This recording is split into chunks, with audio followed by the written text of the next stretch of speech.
Hey, English learners. Welcome back to the English Leap podcast, your go-to English podcast for learning English step by step in a fun and simple way. I'm Erin. And I'm Evan. Erin, how are you today?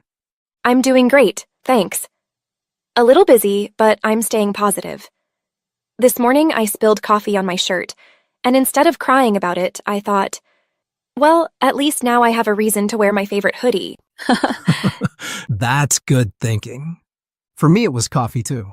I was so excited to drink it that I forgot to put the mug under the machine. Suddenly, the coffee was everywhere, except in my cup. Oh no! Did you panic? For a second, yes. But then I thought, well, at least my kitchen smells like a cafe now. That's the spirit. See, learners, life gives us little accidents every day. The trick is whether you complain or laugh about it. But Erin, have you noticed? Our podcast is never complete without coffee in it. That's true. Somehow, coffee always sneaks into our stories. Maybe that's why so many of our listeners grab a cup before tuning in. Yeah, but you know what, Erin? There's something else that gave me even more energy than coffee this week. Oh? What's that? Our last challenge video, it blew up. We got so many comments, so many likes. Learners from all over the world shouting, "Give us more challenges." Honestly, that kind of response gave me such a boost of positive energy. Yes. You guys were amazing. The energy was unbelievable. People writing, I survived B1. I made it to B2. I pushed through C1. And some brave souls even said, I conquered C2. So here we are with another one. But listen, we expect the same crazy energy again. Keep commenting, keep liking, and let English learners everywhere know this challenge is waiting for them. That's right. And don't be shy. If you stopped at B1, write it proudly. If you made it to C2, brag a little. You earned it. Yes, bragging rights are absolutely allowed. And remember, the comment section is not just for fun. It's your free writing practice. Every time you type your thoughts, you're sharpening your English. And here's a bonus. Many of you asked for it, so we've uploaded a PDF transcript of this episode. You'll find it in the description. Use it to read along, review vocabulary, and shadow the sentences at your own pace. That way, you don't just listen. You practice all 4 skills: listening, reading, writing, and speaking. Perfect. So grab your coffee, put your phone on silent, and get ready. Because today's challenge is about something powerful. A mindset that can truly change how you see the world. The secret power of positive thinking. Or, in simple words, learning to look on the bright side. Yeah, seriously, this topic is close to all of us. Positive thinking is not just about smiling and pretending everything is fine. It's about training your mind to focus on solutions instead of problems. I agree. And that's why we chose it for today's challenge. At first, we'll start simple. B1 English. Then, as the levels rise, B2, C1, C2, the language will get richer, the ideas deeper, and maybe even a little philosophical. That's right. So, let's begin. Level 1, B1 English. Okay, learners, let's start simple. Positive thinking means choosing a good thought instead of a bad one. Instead of saying, I can't do this, you say, I'll try, I'll learn, I can do it. Yes. And notice, the problem doesn't disappear. The exam is still there, the work is still there, but your feeling changes because your thought changes. That's right. It's like a small switch in your head. One thought makes you feel heavy, another thought makes you feel light. Like carrying a backpack. If you say, this is too heavy, I hate it, the bag feels heavier. But if you say, this is exercise, this is making me strong, the bag feels lighter. Same bag, different feeling. That's such a good example. Learners, remember this. Positive thinking doesn't mean the problem is gone. It means your mind says, I can handle this. And you know what? Positive thinking is also about focus. If you always look at the negative side, you miss the small good things around you. Like when you get one mistake on a test. A negative thinker says, oh no, I'm terrible. A positive thinker says, I got many answers right, and I'll fix the mistake. Same test, but two different feelings. Yes. That's why people say, your thoughts create your world. If your thoughts are always negative, your world feels dark. If your thoughts are positive, your world feels brighter. So learners, here's your takeaway. Positive thinking is not about pretending everything is perfect. It's about training your brain to look for solutions instead of problems.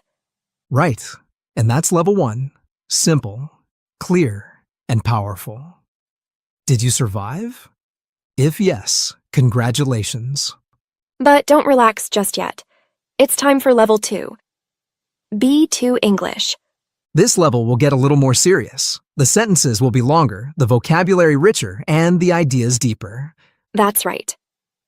We'll talk about how positive thinking connects to responsibility and daily habits. Are you ready? Let's go into level 2. So, here's the thing.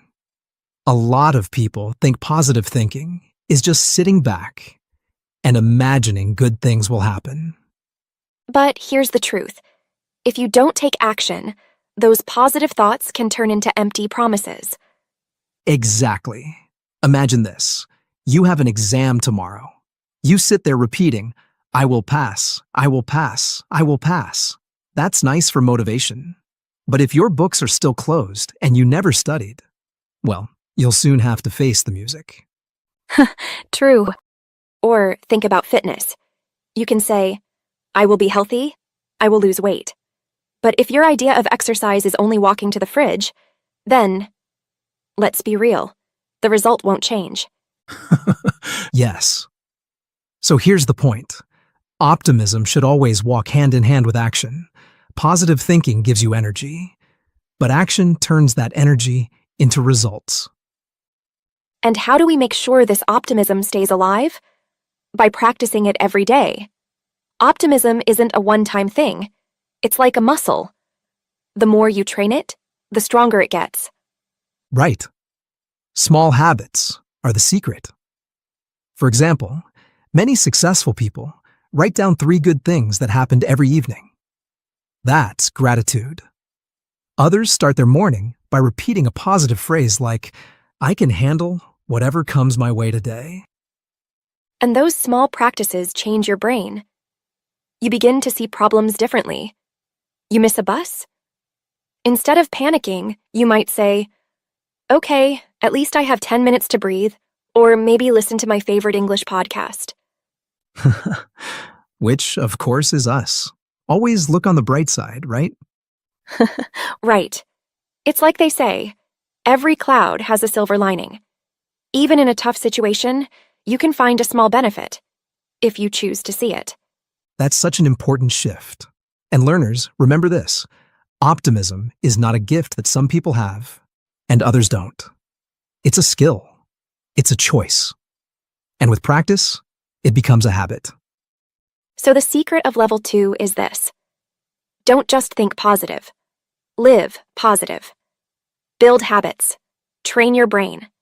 Combine optimism with action, and you'll see real change in your life. Nicely said, Aaron. Because if you only dream but never act, then optimism is just fantasy. But when you take responsibility and create daily habits, optimism becomes a powerful tool. So that's level 2.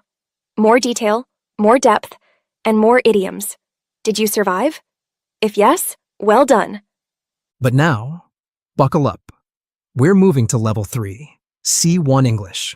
This is where the sentences get longer, the vocabulary gets richer, and the ideas get a little heavier. Exactly. From here, it's not just about daily habits anymore. At level 3, we'll talk about setbacks, failures, and how positive thinking helps us rise again when life knocks us down. So, listeners, if you're ready, let's step into level 3, C1 English. At this level, we're leaving behind surface-level positivity. Now, it's about resilience, the ability to rise from setbacks, not with a smile painted on your face, but with strength carved into your character. That's so true. Life has a way of throwing curveballs. You study for months and still fail the exam. You pour your heart into a project, and it collapses overnight. You trust someone deeply, and they disappoint you. In those moments, negativity whispers, "Why bother? You're not good enough." But positive thinking rewrites the narrative. Failure is no longer final. It becomes formative. A setback is no longer a dead end. It's a detour, even a doorway. It's like the saying, "Fall 7 times, stand up 8. That's not just optimism. That's grit in action. And this is where perspective matters. An optimist doesn't deny the storm. They acknowledge the thunder, the rain, the darkness. But they also keep their eyes fixed on the horizon, knowing that storms pass. Negative thinking builds walls, but positive thinking builds bridges over the flood. I once read that resilient people don't just survive hardship. They metabolize it. They digest the pain, extract meaning, and convert it into fuel for growth. That's the kind of positivity that transforms tragedy into triumph. And psychology backs this up. Studies show that optimistic individuals don't avoid pain. They confront it, but they frame it differently.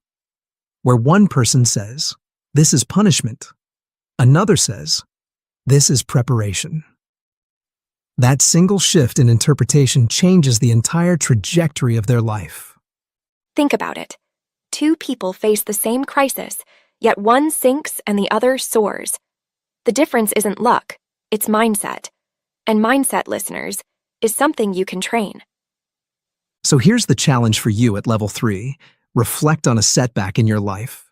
How did you describe it at the time? Was it the end of the road? Or could it have been the start of something new? That's the power of positive thinking at this level. Not shallow cheerfulness, but profound resilience. If you've survived level 3, congratulations. You've navigated heavier vocabulary, layered idioms, and more complex ideas. But don't get too comfortable. Because level 4, C2 English, is next. And there, we go beyond resilience into philosophy itself. At this level, we're not just practicing English. We're exploring how positive thinking shapes our identity, our meaning, and even the way we define a life well lived. That's right. This is the final boss level of the challenge. Sentences will flow faster, the ideas will feel deeper, and the language will mirror the way native speakers think and reflect in real conversations. So, learners, if you've made it this far, take a moment to be proud. Very few survive all the way to level 4. Are you ready for the ultimate test? Then let's begin. Level 4, C2 English. At this stage, we must confront a paradox. Positive thinking, if reduced to mere cheerfulness, becomes superficial, a veneer of optimism that crumbles at the first sign of hardship. True positivity is not blind denial of pain. It is the art of transmuting adversity into meaning. Precisely. It's tempting to treat positivity as a decorative mask, but genuine optimism is closer to an inner discipline, a deliberate act of reframing. It asks, what significance can I assign to this difficulty? How might this struggle shape me into someone wiser, steadier, more resilient? There's a powerful idiom. You can't stop the waves, but you can learn to surf. The metaphor runs deeper than it seems. Life's turbulence is inevitable. Storms are non-negotiable. But the choice lies in whether we thrash helplessly or discover balance within the chaos. And here is where philosophy intertwines with psychology. Viktor Frankl argued that suffering, stripped of meaning, is unbearable, but suffering with a why becomes endurable. In other words, the mind can transform anguish into growth by attaching it to purpose. Which leads us to a profound truth. Positive thinking is not about predicting perpetual sunshine. It is about cultivating the conviction that even the darkest nights contain constellations. To think positively at the highest level is to recognize that despair and hope are not opposites, but partners in shaping depth of character. That's beautifully said. I often think of life as a tapestry: joy, sorrow, failure, and triumph. Each is a thread. Isolated, the darker strands may seem ugly, but woven together with intention, they create a pattern far richer than perfection alone could offer. That's the point. And here lies the challenge for our listeners. Are you content with glittering illusions, applause, possessions, fleeting comfort?